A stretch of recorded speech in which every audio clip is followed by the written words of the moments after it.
আসসালামু আলাইকুম প্রিয় শিক্ষার্থী। আমি প্রতিদিনই চেষ্টা করছি তোমাদেরকে নিয়মিত এই পরিমিতি অংশে 16.1 সব কয়টা অঙ্কের সমাধান করে দেওয়ার জন্য। তারই নিয়মিত আয়োজন হিসেবে আজকে আমরা অঙ্ক নাম্বার 5 নম্বর অঙ্কটা যেটা এটা সমাধান করব। ওকে, আজকের যে সমস্যাটা, এই অঙ্কটা একটি সমবাহু ত্রিভুজের প্রত্যেক বাহুর দৈর্ঘ্য 2 মিটার করে বাড়ালে এর ক্ষেত্রফল 6√3 বর্গ মিটার বেড়ে যায়। ত্রিভুজটির বাহুর দৈর্ঘ্য বের করো। আমরা আজকে ওই কাজটা করব, সবাই মনোযোগ দিয়ে একটু শোনো। ওকে, আচ্ছা, প্রথমে আমরা সমবাহু ত্রিভুজ, তার মানে এই ত্রিভুজটার প্রত্যেকটা বাহু কি সমান। কিরকম? আমরা ত্রিভুজটা এখানে এই দেখো স্যারে খুব সুন্দর করে এঁকে নিচ্ছি। এটা হচ্ছে একটা সমবাহু ত্রিভুজ। স্যারে এই ত্রিভুজটার নাম দিলাম A B C. Okay my dear student, তাহলে প্রত্যেকটা বাহুই সমবাহু ত্রিভুজের কি হবে? সমান হবে। আমি এটা এ ধরলাম, এ প্রত্যেকটা বাহু। ওকে, আমি যখন সমাধানে যাচ্ছি, S O L V, sol. দেখো মাই ডিয়ার স্টুডেন্ট, মনে করি, হ্যাঁ, মনে করি সমবাহু, ওকে, ত্রিভুজের প্রত্যেক বাহুর দৈর্ঘ্য সমান এ মিটার। আমরা কত ধরলাম? এ মিটার। তো সুতরাং ক্ষেত্রফল,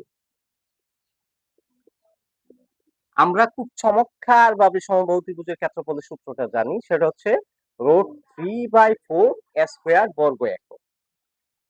এই দেখো স্যার লিখলাম √3/4 স্কয়ার বর্গ একক। ওকে, এখন দেখো ত্রিভুজের প্রত্যেক বাহুর দৈর্ঘ্য 2 মিটার করে বাড়ালে, আগে আমরা ধরে নিয়েছিলাম কত? এ মিটার। এখন প্রত্যেক বাহুর দৈর্ঘ্য 2 মিটার করে বাড়ালে কয় মিটার? 2 মিটার। তাহলে বাহুর দৈর্ঘ্য, হ্যাঁ, 2 মিটার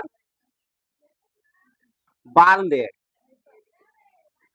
দৈর্ঘ্য হয়, আগে ছিল এ, এর সাথে আমরা 2 কি করব?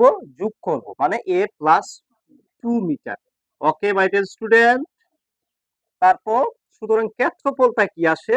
এই দেখো ক্ষেত্রফল আসে এই √3/4, যে বাহুর দৈর্ঘ্য, এ প্লাস 2 হোল স্কয়ার, এত বর্গ একক। ওকে, আমরা প্রথম যখন বাহুর দৈর্ঘ্য এ ধরে দিছিলাম, তখন ক্ষেত্রফল ছিল √3/4 স্কয়ার বর্গ একক। যখন 2 মিটার করে আবার বেড়ে গেল, তখন বাহুর দৈর্ঘ্য হয়ে গেল এ প্লাস 2।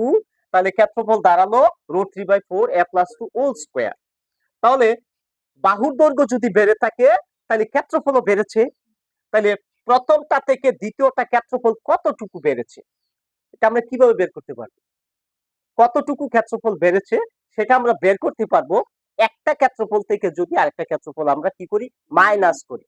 ওকে, প্রশ্ন মতে, এই দেখো স্যার প্রশ্ন মতে লিখলাম, প্রথম বড় ক্ষেত্রফলটা হচ্ছে কি √3/4 ইন্টু এ প্লাস 2 হোল স্কয়ার। এটা থেকে আমরা মাইনাস করব √3/4 এ স্কয়ার। ওকে, ইকুয়াল টু, তারা বলছে 2 মিটার বাড়ালে ক্ষেত্রফল বেড়ে যায় 6√3। আমরা পেয়েছি এত থেকে এত মাইনাস করলে যা আসে, তারা বলছে 6√3 মিটার বর্গমিটার বেড়ে যাবে। তাহলে এত এর মান এত হবে, তাহলে এত সমান এত, এটা প্রশ্ন মতে। তাইলে বা √3/4 দুটোটা রাশির মধ্যে আছে, আমরা √3/4 কমন নিলাম। কমন নেওয়ার পরে এ প্লাস 2 হোল স্কয়ার, এটা কিন্তু এ প্লাস বি হোল স্কয়ারের সূত্রে পড়ে যায় না? তাইলে এ প্লাস বি হোল স্কয়ারের সূত্র কি? A square plus 2ab plus B square. এই দেখো স্যার লিখে নিলাম এ স্কয়ার প্লাস সূত্রে 2ab, 2 দুগুণে 4, 2 স্কয়ার মানে বি স্কয়ার, 2 দুগুণে 4। √3/4 স্যার কমন নিয়ে নিলাম, এখানে রইল কি? Minus A square equal to 6√3। Okay my dear student, তারপর দেখো মাইনাস এ স্কয়ার প্লাস এ স্কয়ারে কি কাটা, রইল কি?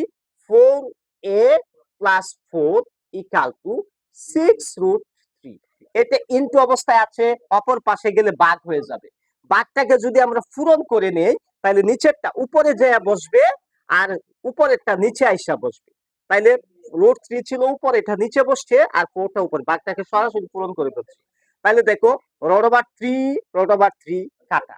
এই দেখো স্যার এইখানে সমাধানটা আমি করে দিচ্ছি। ওকে মাই ডিয়ার স্টুডেন্ট, তাইলে বা 4a + 4 = এই √3 কাটা গেল, রইল কি 4 6 24। ওকে my dear student, 4a = 24। a + 4 সমান চিহ্নের অপর পাশে গেলে কি হবে? -4। তো বা 4a = 24 থেকে 4 গেলে অবশ্যই 20, ঠিক আছে না? তাইলে আমরা এই যে 20 বসালাম। মাই ডিয়ার স্টুডেন্ট, তোমরা বুঝতেছো? তারপর দেখো a সমান এই 20 এ 4 নিচে ডিভাইডেড হবে, 4 5 20, সুতরাং a সমান কি 5 মিটার। আমরা এ কি ধরে নিছিলাম? প্রত্যেক বাহুর দৈর্ঘ্য এ, এর মান কত দাঁড়ালো? 5 মিটার। তাইলে সপ্তভুষ্টির বাহুর দৈর্ঘ্য কত? 5 মিটার। ওকে মাই ডিয়ার স্টুডেন্ট, তোমাদের অঙ্কটা যদি ভালো লাগে নাহিদ টিউটোরিয়ালের পেজটাকে ফলো করে আমার পাশে থাকো, প্রতিটা অঙ্ককে শেয়ার করে দিও তুমি এবং তোমার সহপাঠীরা যাতে সবাই পেয়ে যেতে পারে। ওকে মাই ডিয়ার স্টুডেন্ট।